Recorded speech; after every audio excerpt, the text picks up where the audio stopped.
First question है बेटा, इसने कुछ स्टेटमेंट गिवन है, आपने बताने कि वो स्टेटमेंट ट्रू है या फॉल्स है, और उसको अपने आंसर को जस्टिफाई भी करना, यानी अगर ट्रू है तो ट्रू क्यों है, फॉल्स है तो फॉल्स क्यों है। ठीक है, तो फर्स्ट पॉइंट में इसने बोला है every irrational number is a real number. ये कह रहा है हर एक इरेशनल नंबर रियल नंबर होता है। ये समझने के लिए बेटा आपको पता होना चाहिए कि रियल नंबर होते क्या हैं।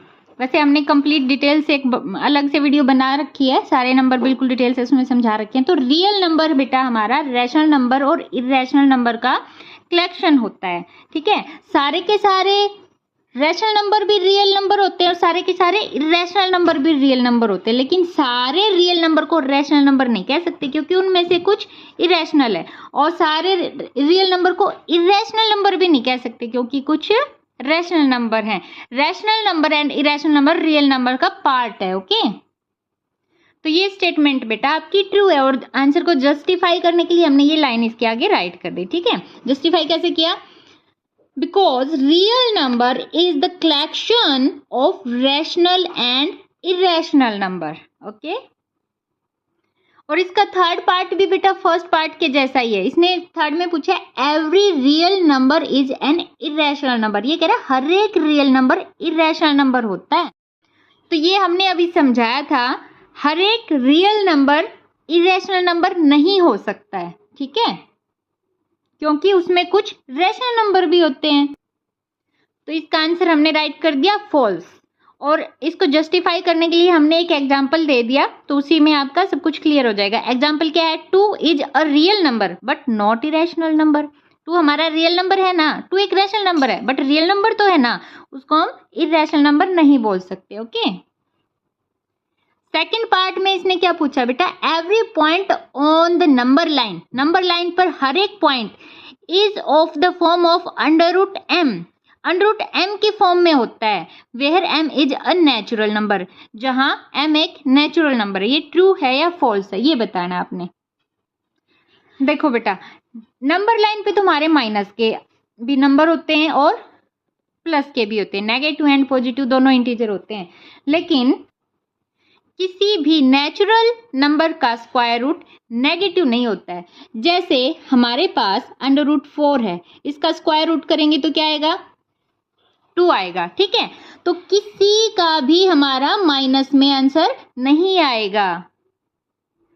चाहे अंडर रूट 9 ले लो, इसका स्क्वायर रूट कितना हो जाएगा हमारा 3, लेकिन हमारे नंबर लाइन पे तो माइनस के भी है, नेगेटिव पॉइंट भी है, इसलिए इसका आंसर हो गया फॉल्स। और आंसर जस्टिफाई करने के लिए हमने राइट कर दिया because negative number can't be the square root of any natural number, यानी किसी भी नेचुरल नंबर का स्क्वायर रूट नेगेटिव नंबर नहीं हो सकता, इसलिए फॉल्स।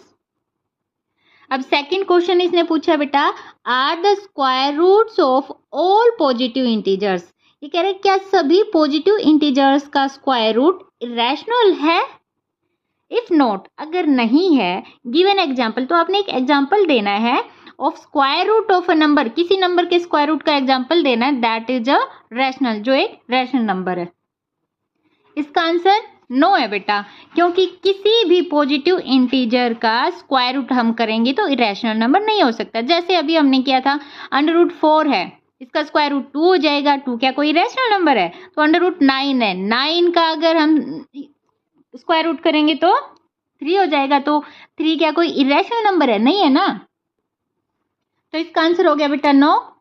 एग्जाम्पल हमने जस्टिफाई कर दिया, ये एग्जाम्पल देके अंडर रूट 4 का स्क्वायर रूट हमारे पास 2 हो गया, और 2 is a rational number.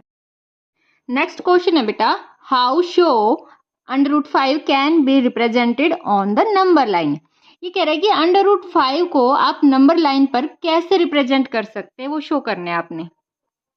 Under root 5 बेटा हमारा इरेशनल नंबर है। कोई भी इरेशनल नंबर जब हम नंबर लाइन पर प्लॉट करते हैं तो उसके लिए हमें पाइथागोरस थ्योरम की हेल्प लेनी पड़ती है। पाइथागोरस थ्योरम क्या होती है बेटा, उसमें हमारे पास एक राइट एंगल ट्रायंगल होती है। ठीक है, राइट एंगल ट्रायंगल में हमारे पास ये नीचे होता है बेस, और ये होता है हमारा परपेंडिकुलर, और यहाँ से ये होता है हमारा हाइपोटेनस। ठीक है, ये हाइपोटेनस, और जो हमारा ये इरेशनल नंबर है, हमें यहाँ पे हाइपोटेनस के रूप में यहाँ पे रिप्रेजेंट करना होता है, ठीक है। यहाँ हमारा √5 आएगा, लेकिन यहाँ पे कैसे आएगा, हमारे पास एक फॉर्मूला होता है पाइथागोरस थ्योरम।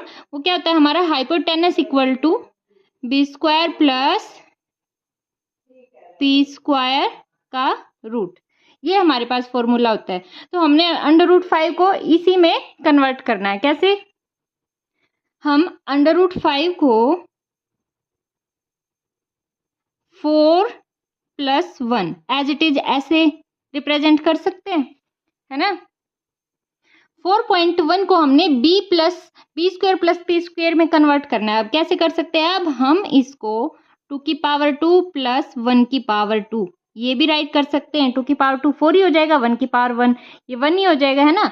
तो ये h हो जाएगा आपके पास √5, ठीक है। तो ये 2 तो हमारा बेस है, 2 बेस है ना।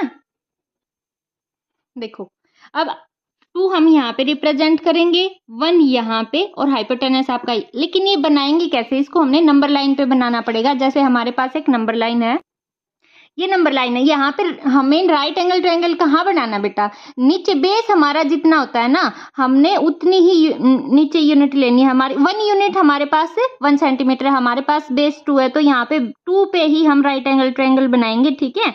और यहाँ पे राइट एंगल ट्रायंगल बन जाएगा, तो ये हमारा परपेंडिकुलर बन जाएगा, ये बेस बन जाएगा। और यहाँ पे हमने 1 सेंटीमीटर, जहाँ पे ये हमारी 1 यूनिट है ना, तो 1 यूनिट हमारी यहाँ पे होगी। यहाँ से यहाँ तक हमने फिर स्केल के साथ मैच करके यहाँ हमें कंपास रख के और इसके जितना उसका ओपन करके मेजरमेंट करना है, और यहाँ पे जहाँ आएगा वहाँ हमारा हो जाएगा √5, ठीक है। ये भी √5 है, तो हमारे पास OMN 3 पॉइंट मान लिए हमने, तो OM भी हमारा √5 आएगा और ON भी हमारा √5 आएगा, ठीक है। OM = ON, okay. ये देखो प्रॉपर मेजरमेंट के साथ है, हमने यहाँ पे इसके साथ ही राइट एंगल ट्रायंगल बना लिया, और यहाँ पे 1 यूनिट हमारा यहाँ पे हो गया, ये 2 यूनिट हो गया। फिर इसके जितना हमने कंपास ओपन करना बेटा, जैसे इतना जितना ये है ना हमारा, इतना कंपास ओपन कर लिया, और 0 से हमने यहाँ से फिर ये यहाँ कर दिया। अब ये और ये हमारा सेम मेजरमेंट है, और यहाँ हो गया हमारा क्या, √5।